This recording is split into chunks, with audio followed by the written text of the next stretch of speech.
What is up, everybody? My name is BobaTalks and welcome to a brand new Gotham Season 4 video, and this is my review for Episode 7 of Season 4 entitled A Day in the Narrows, I believe. And it certainly was that because, well, we spent a lot of time in the Narrows in this episode because of the hunt for Professor Pig, and it was absolutely insane in terms of what Professor Pig was doing for everyone. But as always, guys, this review or discussion video, I want all your thoughts in the comments below of what you thought of this episode as well. What I've got to say about it is in no particular order, just kind of what I liked about the episode and what I thought about general points. I guess that's what a bloody review is. But anyway, the start of the episode, I really liked it. Jim was sat in, Harvey's seat, and I definitely thought that foreshadowed the future because I believe Harvey said something like, calling dibs on my office, and Jim was just sat there. And I know not always the commissioner is in the central, this precinct or anything like that, and Jim might not be one day, but just the way he was sat there in that precinct in that captain's office chair, which is Harvey's office, it definitely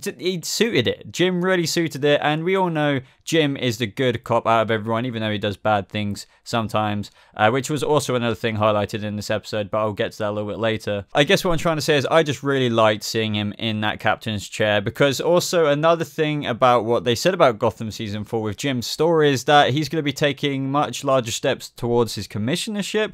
So, I definitely feel like there was quite a bit of that in this episode. And that's because in typical Jim fashion, he's wanting to do the right thing the whole time, and we know Harvey's in a bit of a difficult position at the minute in Gotham. He's always been a little bit on the edge, but he's normally had Jim's back. But recently in this season, especially the last couple of episodes, including this one, he's been basically in Penguin's pocket, doing it, supposedly for debt and blah, blah, blah.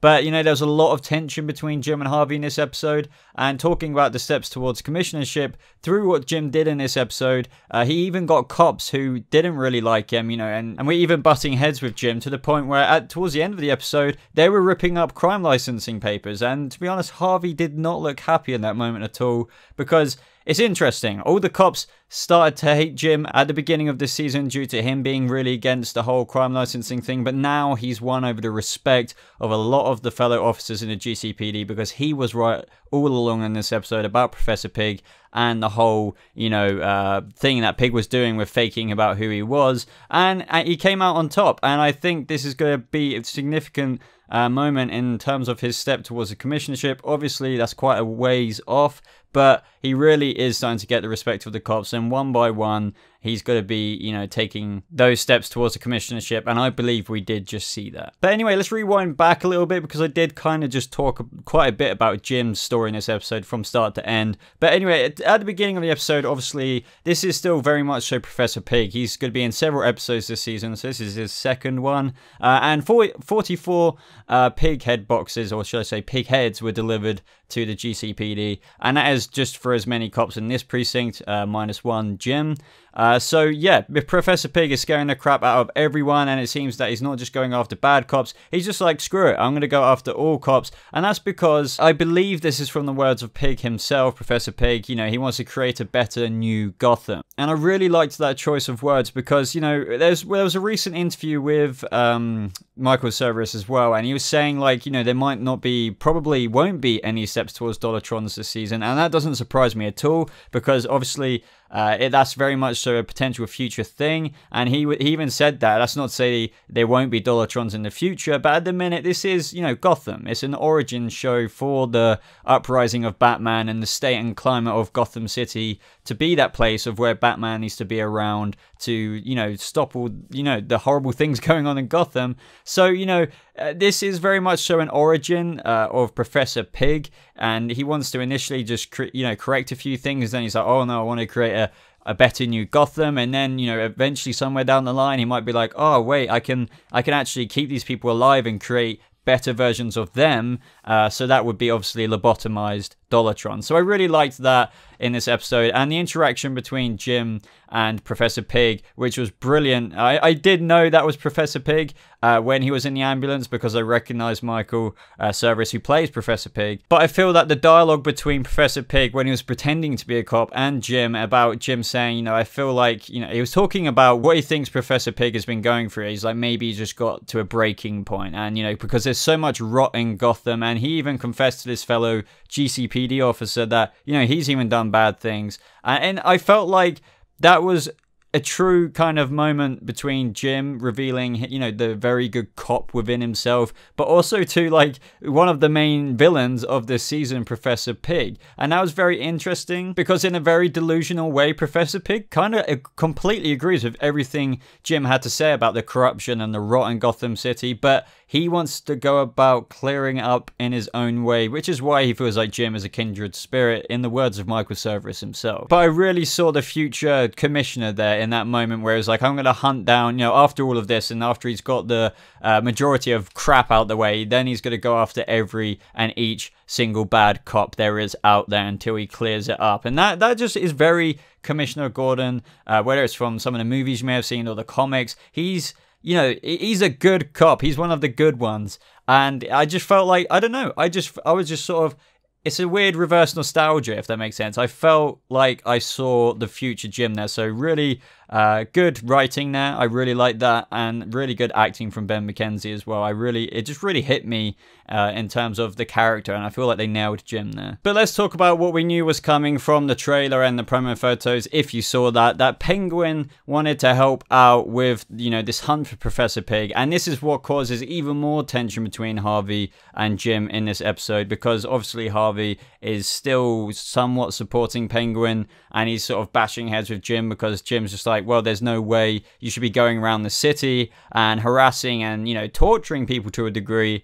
to just get information on Professor Pig, because the whole reason for this is because obviously Professor Pig is damaging Oswald's, you know, image and, you know, the way he wants to run the city, and he can't have this out there, so he insists on helping out the GCPD, going around the Narrows, which is a very dangerous part of Gotham, which is where basically all of this episode was set, and just using very aggressive force to get this done. And obviously that really rubbed up Jim the wrong way. Harvey, I feel like he knows this is all wrong, but he's almost in denial. I feel that's what it is, because he's butting heads with Jim, but he knows it's wrong, but I feel like that's what's making him more frustrated. He's almost being stubborn to a degree that he knows his partner's right, but he's almost like two-way in over his head, so that he's just going through with it and letting Oswald do this, to the point where Harvey even shot a fellow cop, and Jim told him not to rush in that building, and, you know, he felt very guilty. And I kind of really like that, because it kind of knocked Harvey on his ass. It kind of needed to happen, because I don't know how much longer I want this, you know, reverse Harvey going on in this show, because I really like the Harvey Jim, you know, partner moments, you know, my good old buddy Jim and Harvey being together. And I felt like the critical mistake he made going against Jim's advice to go in there, because obviously Jim found out that Pig isn't even in the building. I felt like that moment was very important in this episode, because Harvey I think he needed that reminder to just realize that his partner Jim is actually doing the right thing most of the time. So, but saying that look he gave Jim at the very end was almost, I feel like, a bad thing, because obviously Jim proved himself right and he was a hero, and that's what I talked about earlier. He gained the respect of even fellow GCPD officers. They were, you know, nodding their caps towards him. One of them even teared up the crime licensing paper.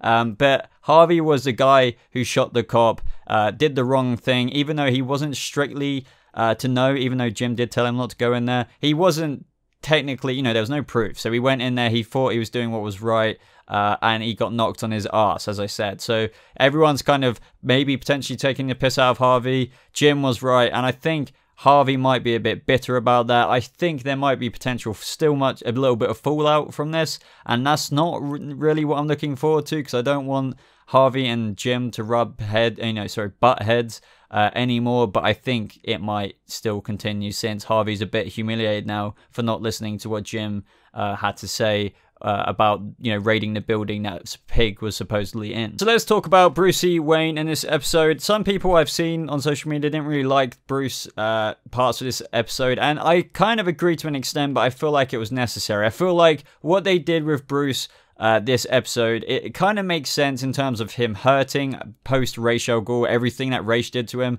kind of would screw with such a young person's mind. He's kind of acting out as a result of that. Like, I kind of thought it was a bit, you know, stupid in the terms of, you know, that waiter knocked into him. He was like, oh, you knocked into me, and he was about to knock him flat out. And I was like, that's a bit of an overreaction.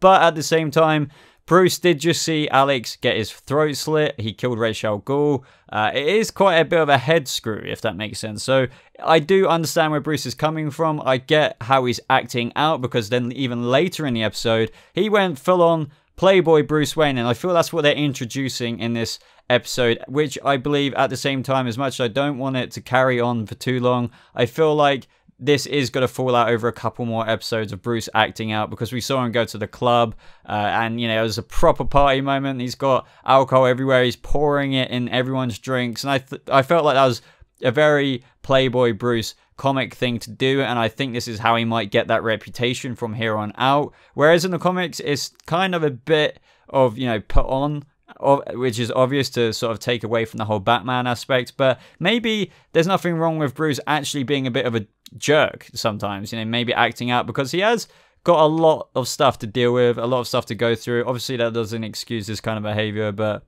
who knows, this is maybe how he initially gets that Playboy persona, and I'm kind of interested to see where it goes from out here. I was surprised to see that Tommy Elliott wasn't actually a dick in this episode. It was actually his friend who got completely parred off by Bruce, and he even took his shades. But as for Tommy Elliott, I feel like even though they're, you know, kind of buddy-buddy at the minute, because obviously he let him come into the club with him, there wasn't actually so much Tommy Elliott Hush interaction at all. It was, as I said, just his friend.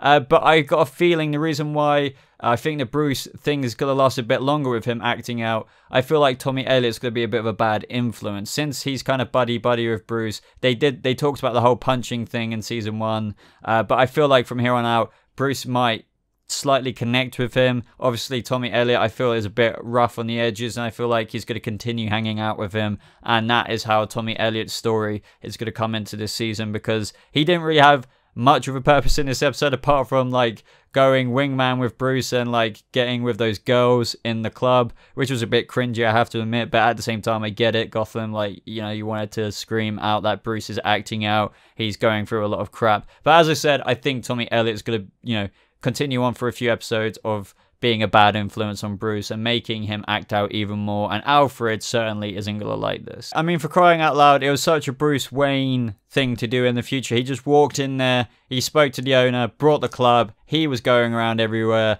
doing whatever he wanted to do, and I don't know how he was drinking, I mean, for crying out loud. But maybe, was this in the Narrows? I can't remember. Not only that, he owns the club, so I guess this is Gotham as well. He just got away with underage drinking. It was just kind of funny seeing him up on the bar and doing all that stuff, completely wasted. But when that music kicked in right at the end, and, you know, Bruce was just dancing, completely drenched in alcohol and stuff like that, and it kind of, I felt like that was a very deliberate kind of hit in the feels moment. It was meant to tell us that Bruce, even though it was just all action, you know, a bit of dubsteppy kind of music, whatever it was, and then it did a bit of soft music. I can't remember exactly how it went, but I think that was meant to signify the fact that Bruce, it's kind of tragic what he's doing. He's acting out and everything like that, but the music was there, I feel like, to remind us that what we're seeing right now is more Bruce acting out, hurting, being a dick, you know, or whatever, Playboy Bruce Wayne. But that music was there to remind us that it's all because of a reason. It's all because of Ra's really screwing with his emotions and his mind.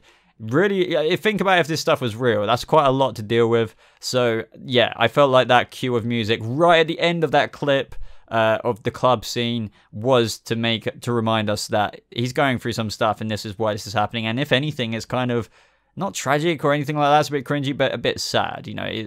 I've already said it 5 times. Let's go back to Penguin this episode. There wasn't too much in terms of his character, just apart from him wanting to get rid of the pig. His kind of hired mercenary that he got through Victor Zsasz, Headhunter, I believe he was called. I didn't think I liked him in the beginning, but then I thought, you know what, this guy is kind of funny, only for Oswald to kill him in a very Oswald nature, because he didn't do what he was employed to do or paid to do. So Oswald definitely stabbed him. Let's talk a bit about Sophia Falcone. There wasn't really much in terms of interaction between her and Penguin. I did find it funny how Oswald was just like, you know, Sophia, look, you know, he just wants to please her. He wants to impress her, because I feel like he really likes her. So he just wanted her to see him doing somewhat his way of good in the city. And she was just like, you know, not trying to show too much of an opinion, and then he asked for her opinion, and he didn't like what she had to say because, you know, she was like, my father would do this, you know, blah, blah, blah. But, you know, it's all a part of the long game, but I think they wanted to do quite a lot of other things in this episode, so Sophia didn't really have too much of a role to play, but they also just included that very quick scene of her saying what her father would have done, blah, blah, blah.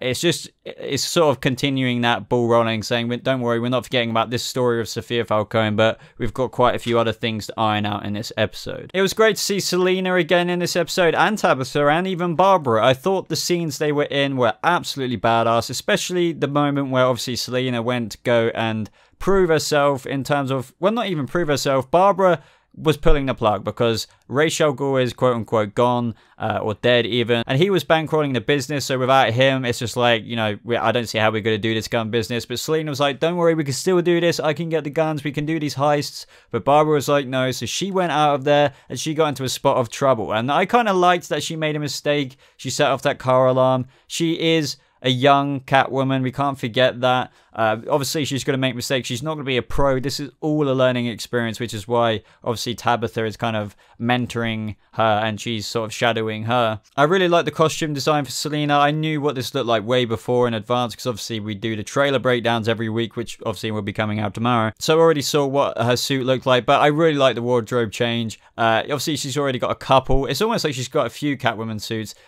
sort of proto suits, if you will. Or should I say style of clothing that she's wearing. And I do kind of like the mask as well because it's just very foreshadowing of her future self, being a badass thief. But yeah, at the same time, she's just a girl at the end of the day. She needed Selena to help her out. But when Barbara came in, was holding up that bag, and then she's like, bang, bang, bang, bang, bang. Absolutely brilliant. I feel like Barbara wasn't so much her resurrected self this episode. I kind of noticed that. In the first few episodes, she was speaking like insanely monotone. And this episode, she still kind of was, but she was almost back to Barbara Keene of season 3. So I don't think that's actually a thing. She's not going back to anything else. But I feel like the acting she wasn't keeping up what she was doing the past few episodes. She kind of let loose a little bit. Now Ra's al Ghul is gone for some reason. But we're still yet to find out what the hell Ra's gave to her in terms of that little transfer of weird energy or power, whatever have you. She still very much is Barbara.